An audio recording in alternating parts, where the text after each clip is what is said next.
Hello guys! Welcome back po ulit dito sa ating YouTube channel, The Home Biz Edit. For today's video guys, may good news po ako sa inyo. Actually, matagal na tong in-announce ni Facebook pero ngayon guys is implemented na siya ngayon. So panoorin nyo itong video na to dahil pwede na nga po tayong kumita gamit yung ating mga Facebook stories. Kikita lang po tayo again kapag po tayo ay monetize or invited na sa content monetization. So ito yung example na meron na talagang kinikita kahit maliit sa mga posted stories natin. Bukod pa yung long form video, short form video, and yung bonus program. Content monetization, pwede rin kayo guys mag-focus sa bagong monetization tools. Actually, dati pa to, pero ngayon guys, legit na may kita na po sa stories. Ayan. So, makikita natin dito guys, merong reels, videos, and then accumulation po ng earnings. Pwede na rin tayong kumita sa ating mga posted stories. Again, kapag po content monetization, more on engagement po nagbabase ang kitaan. Ayan, so meron ng $2.36 sa photo, text, and stories.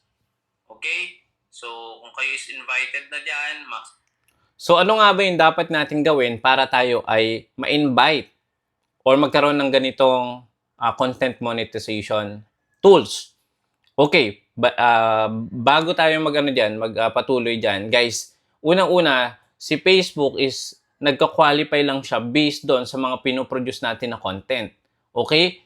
Paano tayo na-monetize sa in-stream ads, ads on Reels, or bonus program, or even stars, is dahil nagbigay tayo ng value or nag-upload tayo ng video. Huwag po tayo mag-assume kapag wala naman tayong mga content na ginawa dati or nag-upload tayo dati, magkakaroon tayo ng invitation. Hindi po ganon. Base po dito sa bagong content monetization, ang mga nai-invite lang is yung mga monetized na. Kahit saan yun. Stars, ads on Reels, or in-stream ads. Kapag po is invited na kayo, mas malaki yung chance natin na mapabilang sa content monetization. So ano naman yung kailangan natin gawin para ma-invite? Siyempre, kailangan natin mag-upload. Upload lang tayo guys ng mga videos na pwede tayong magbigay ng value. Pwede natin mapasaya, pwede natin mag-share ng mga informative content katulad ng content creation or how-to videos, 'di ba? Or how to make money online, yung mga ganyan, yung mga searchable, yung mga trending topics or niches na pwede nating ibigay muna sa viewers para ma-invite tayo dito sa mga ino-offer ni Facebook sa content monetization. Napakaswerte natin dahil imagine, ang dahil ko nakikita talaga ng mga content creator talaga na nagge-generate ng hundreds of peso per month. 'Di ba? Doing upload yung mga videos lang nila for daily lives, 'di ba? Yung buhay lang nila, yung mga achievements nila, yun lang pinopost nila. Very inspiring. Inspiring video, tutorial videos. And then, namamonetize, 'di ba? So, dito naman, yung bago na stories naman, nagbabase po si Facebook sa engagement. Yung content monetization ngayon, guys, is engagement basis. Okay? Kapag po meron kayong mga millions of views, sabihin natin, nag-millions of views ang upload nyo, pero wala namang shares, wala namang reactions, wala namang comment, huwag tayong mag-expect na mas malaking kita. Ganun po siya. Kaya yung iba guys, may mga nakikita ko mga content, papakita ko lang sa inyo to, para magkaroon kayo ng basehan. Okay. Ito yung posted reels ko last time. And then mamaya pag-usapan natin dyan yung kung paano tayo ma-invite sa stories. Punta lang muna ako dito. Actually, nag-post ako dito kahapon ng isang content. Ito, ayan. Panoorin natin. Ngayon sa social media, ang usapan na peke lang daw ang perang pinopost ni Bemax. Maraming netizens ang nagsasabing props lang ang pinagmamalaki niya. At ginagamit lang para makahakot ng views. Totoo kaya ito o inggit lang ng mga bashers? Ano sa tingin mo, legit o scripted? Mag-iwan ng komento. Kung kay balo na mo ani nga vlogger, usa na ni siya si Bmax TV. Daghan na ni siya followers, sikat na pod. Ang isa nga Facebook page niya 3 million na kapin, ang isa 2 million. Ug sa iyang YouTube channel na ana po'y 1 million subscriber. O syempre kay balo na ta mga idol nga dako na gid siya income sa iyang mga social media platform. Actually, di ko maintindihan yung niya, yung kanyang, yung language niya, or yung native language niya. Pero base dito, kumikita ngayon si Baymax base doon sa bashers. Okay? Katulad ng isang content creator na to guys, no? Nag-produce siya ng content or ni-reaction video niya, yung pera na pineflex si Baymax is nabibili lang sa Shopee or fake lang daw yon. So, ano yung pinupunto dito? Si Baymax, isa sa genius creator, ano? Dahil alam niya na yung engagement ay nagpapataas talaga ng earnings dito. Kapag meron tayong reactions, comment, or kahit hate reactions man yan, still is engagement pa din iyon. Okay? So, dyan po nagbabase ngayon si Facebook. Mas maraming engagement, mas malaking kita. Okay? So, guys, kung pupunta tayo dito sa professional dashboard, ayan, and then click natin guys dito yung monetization sa may gilid. Ay, makikita nyo guys, invited na tayo dito sa content monetization and pwede na nga din tayong kumita dito sa photos, stories, tsaka text. So, kasama na nga po ito sa bonus program guys. Yung ating earnings sa stories is limited time lang siya. Okay? To qualify, you must follow Facebook Creator Content Monetization. Meron po ako nakikita ng mga nagpo-post sa stories pero medyo sensitive yung mga topics. So, hindi yan papasok dito sa qualification ng earnings sa stories. Okay? Alam niyo po ba yung mga topless, yung mga ganyan. Pag nakikita niyo sa stories, possible yan, tumaas yung engagement or tumaas yung click rate, no? Pag clinic nyo kasi, mapopost sila doon sa specific video.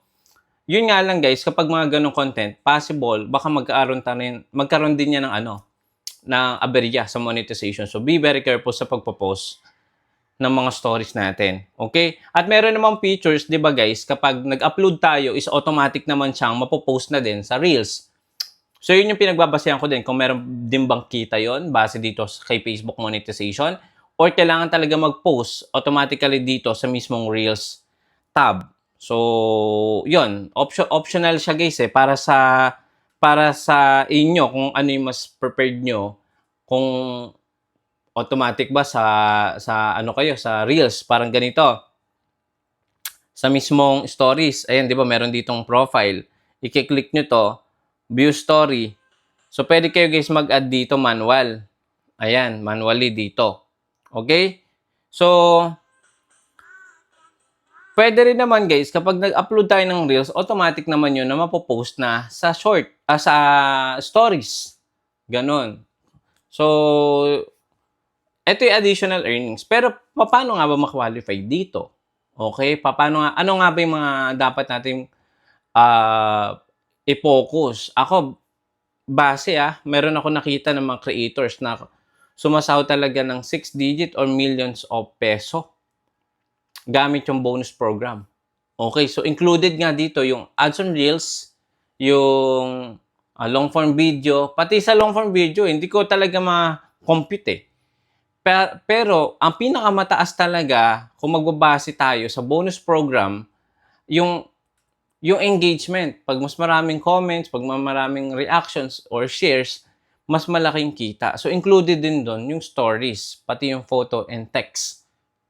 'Di ba? So, yung iba, nag-i-strategize sila kung paano nga ba yung gagawin nila para ma-maximize itong bonus program. Pero guys, ang laki ng kitaan sa bonus program. Kung kayo is invited na sa content monetization at sa tingin nyo, meron kayong mga pwedeng i-post like text, stories, or photo, i-focus nyo guys dito. Imagine, di ba?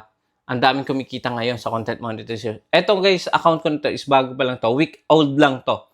So, nag-strategize pa ako. Paano ko nga ba makukuha yung mas maraming engagement? So, wala. Ganun talaga. Kailangan natin sundin. So, eto yung isa sa mga nilagay ko na mga kailangan natin gawin. So, pakita ko lang sa inyo. Dito ako nag-post sa Jose Opo Molleda. Eto. Saan na ba yan? Eto. So, kailangan natin gawin guys, unang-una, i-check natin kung eligible na tayo. Siguraduhin natin monetize na yung ating Facebook. Number 2, gumamit ng original or engaging stories. Dapat talaga original. Meron tayong mga nakikita ng mga trending photo tsaka picture, di ba? Yung mga relatable na mga photo. So, ang laki ng engagement and share ng nakukuha niyan. Okay? I-activate ang monetization. So, dapat naka-turn on yung professional dashboard nyo. Kapag hindi po, syempre, wala tayong capability to earn.